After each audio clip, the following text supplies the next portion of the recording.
Hello, and welcome to another episode of A Gay in the Life. I'm Garrett. And I'm Blake, and we'll be exploring the lived experiences of LGBTQ plus people from all over the world. Today on our channel, on this episode, we're going to be talking about the Black Lives Matter movement here in America. We're also going to be chatting about prejudice and racism within the LGBT community itself, because a lot of people don't really know that that is a thing, especially for a group of people who are trying to find somewhere to belong. And today's guest is Roger Q. Mason. Roger Q. Mason, gay, Black, American playwright extraordinaire. Activist, diva. All of the above, amazing person.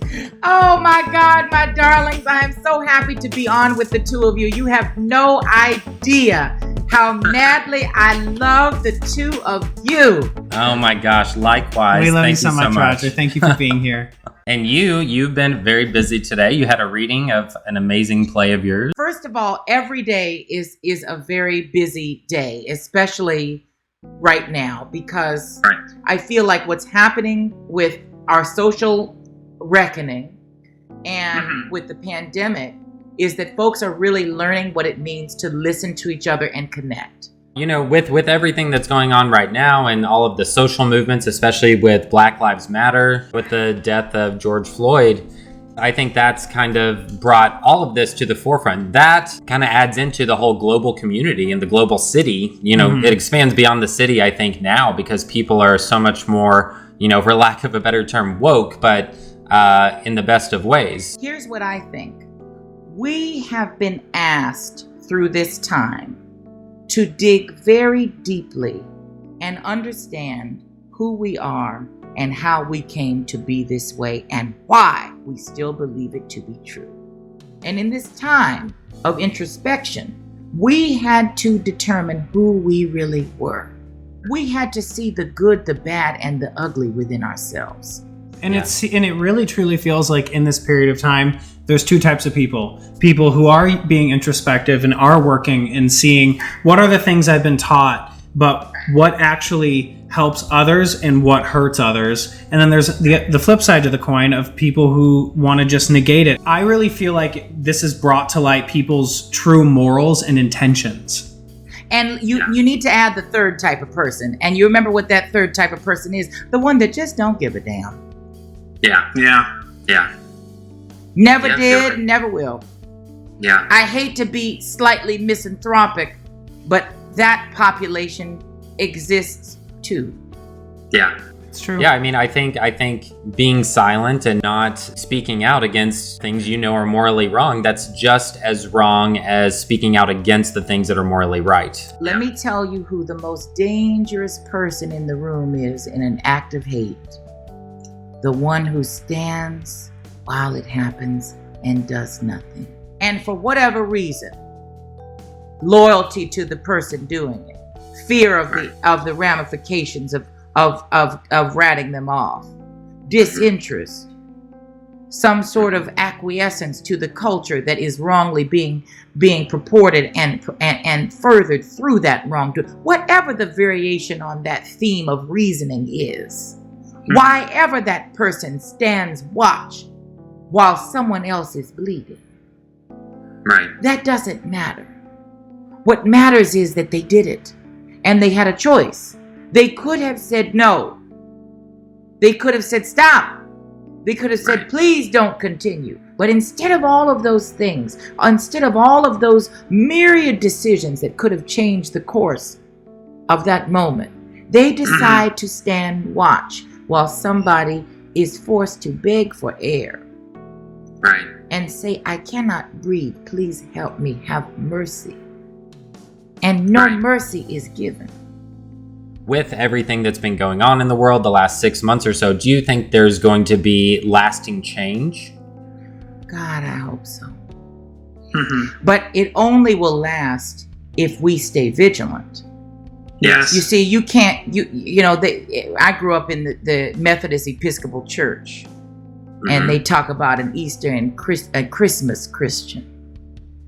Yeah, you know what I'm talking about. Y'all know what I'm saying. You can't be woke only when it's popular or when it's advantageous to the likes on your Instagram, or when everybody else around you is being woke and you have to do it so that you don't seem tone deaf and lose business. No, you can't be woke out of convenience. This is what I dedicate my work as a writer to. Right. Is calling out the erosion that bias causes us as a society. Yeah. Where does bias come from? Why do we hold the prejudices that we do? What are the mechanisms by which we propagate them and continue to dispel them? I kind of want to talk about how it is that you do use your voice. You know, you mentioned before, people that have fringe voices, it's important for those people to speak out. And I would say, you know, that's definitely you. I met you because Garrett did a handful of performances of an amazing play. We still working on stuff, babe. We got some Blake. We got some new stuff coming out in a couple of weeks too. So don't be putting it in the. It's not in the past tense, baby. It's in the present perfect, happening now and continuing. On that note, Lavender Men, which was just put on the Kilroy's list, which is also how we met, and has such gorgeous words that ring true and are so present to what is currently happening in our world. In my wildest dreams, I would have never thought that this could come to the forefront. Lavender Men is a play that I wrote that imagines a queer relationship between Lincoln and his legal assistant, Elmer Ellsworth, but it's narrated by a queer, plus-size, gender non-conforming, fabulous creature that I play, and this individual is called Taffeta, and basically she is a contemporary person who's struggling with her own notions of invisibility and loneliness and rejection, and she uses this event to sort of seek out remedies for her own loneliness. In the process, we get into this really deep-seated conversation about romance and access and the racialization within the LGBT community and the myth of American masculine greatness, and all of these different conversations about how the fragile underpinnings by which this country is built on this series of self-affirming myths about greatness, and how we just have to break so many of them down in order to get to the truth and the essence of who we are, which is that we're just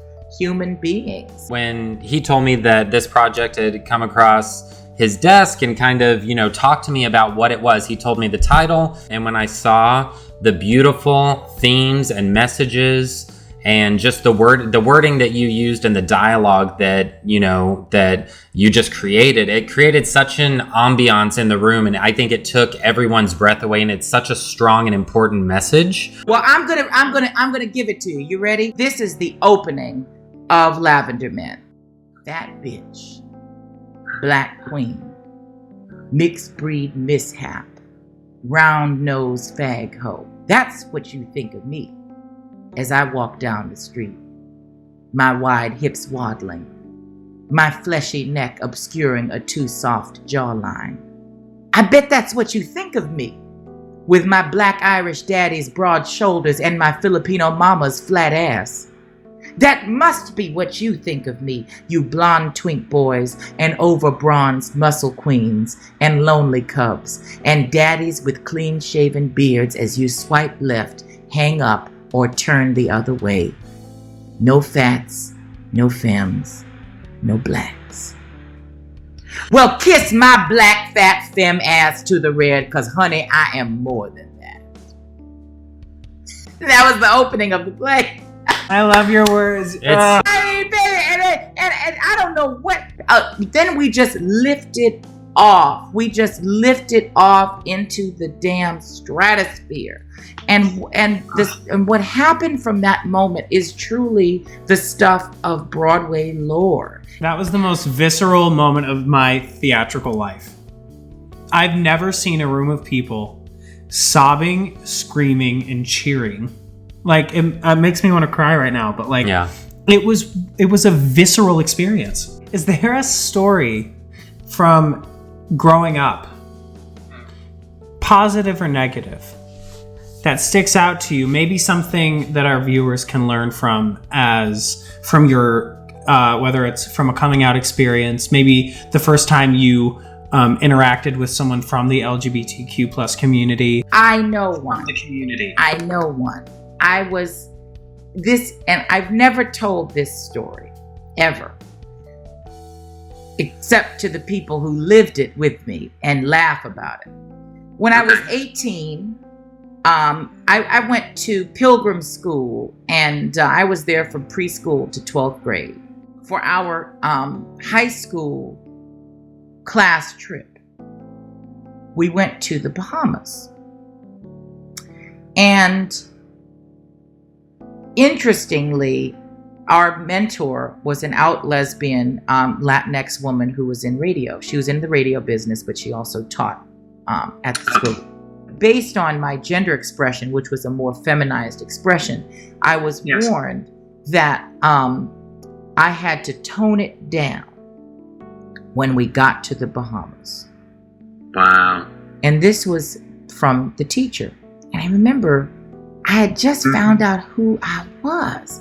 And now I was being told to put it away. This was not the first time I had been told to put it away, because I can't tell you how many times my mother and father, straighten up, act like a man, don't do your hands like this, don't look like it. All these policings, these gender policings that I had grown up with throughout my childhood. And so here I was about to graduate, about to go to college, and I was going on this victory lap.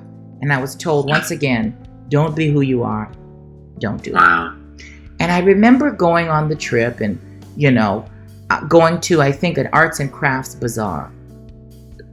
And I got particularly excited about a particular craft item. And I started, gesticulating as a sister will. Yes. I remember in that moment feeling like I was in physical and spiritual danger. Because we were told they don't take kindly to homosexuals in this town, and you could get hurt if you were too out. And so I literally felt the danger that my gender queerness could cause me. Right. And I remembered literally doing this. And I was so mortally afraid. And the whole trip meant nothing at that point. Yeah. And I said, oh, shit. And I was made to believe that something bad was going to happen next. And this is how acculturation works. It makes you start thinking that you're wrong, that something bad is going to happen to you. And in the next moment, I apologize. I'm very sorry. I was just excited about something. And then some woman from the other side of the room goes, God, brother, it's okay. It's okay. Because I've been knowing. It's okay. And all of a sudden, I said, I can't deny who I am to save my life. And I won't be hiding it anymore, because they've been knowing. Jesus. They've been knowing. And I'm going to be all right. Yeah. Just know that somewhere in the room, it may not be right in front of you. It may not be nearby. But somewhere in the room, there is love. A good message. That for sure. was. Thank you for your truth. That was. I can't. I miss y'all so much. And everything that we've been talking about with the Black Lives Matter movement. Yes. And you really touch on a lot of those important subjects in Lavender Men, and I'm sure in a lot of your other stories. You talk about bias. You bet I do. How do you feel? Yeah. How do you feel about, the racism and prejudice that goes on within the LGBTQ plus community? The first thing you have to do is acknowledge what you know. How uncomfortable it makes you feel. And how your complacence with it is completely injurious to the group. Because by playing as though it does not exist, or playing as though you aren't witness to it, and so therefore it's not happening in front of you, you are perpetuating. The LGBT world and its biases are really just a microcosm of the bias that afflicts our country as a whole. And so if our country as a whole does not respect people of color, if our country as a whole does not respect women or feminine or feminized people, if our country as a whole does not affect differently abled folks, differently sized folks, differently financially identified folks, then that trickles down into the LGBTQ community. Right. Because those are the sons and daughters and non-binary children of folks who foster those ideas. Yeah. You're right. They can't help it. And sometimes self-hate, nihilism, is the greatest perceived cure for your own prejudice. Because let me tell you this, there's no greater tool in making yourself feel affirmed by saying at least somebody else is lower. So now, what do? We combat hate with supreme empathy and love. Absolutely. Yeah. Because the reality of the situation is, we have to be together on this. Mm-hmm. The more afraid we are as a people, and I'm now talking specifically within the LGBTQIA population, the more afraid we seem and the more disparate our platform is, the less we'll be able to achieve sociopolitically. Right. We have to be together. We have to respect the diversity of opinions that exist within our community. But we need to find a constructive unity. I just want to say before we wrap this up, thank you for your words, your voice, your truth, and your heart. We hope to have you back soon. We have a lot to talk about. My supreme prayer is this, that through my work, I am able to show the joy, the pain, the fear, and the hope of the human heart. And that somebody will say, thank goodness I am not the only one that looks and thinks and feels and dreams these things. That is my only hope and prayer. Wow. Thank you, Roger. Thank you to our audience who tuned in this week. Yeah. Thank you for watching another wonderful, beautiful person speak to us on this episode of A Gay in the Life. Subscribe below, and we'll see you next time. Thank you.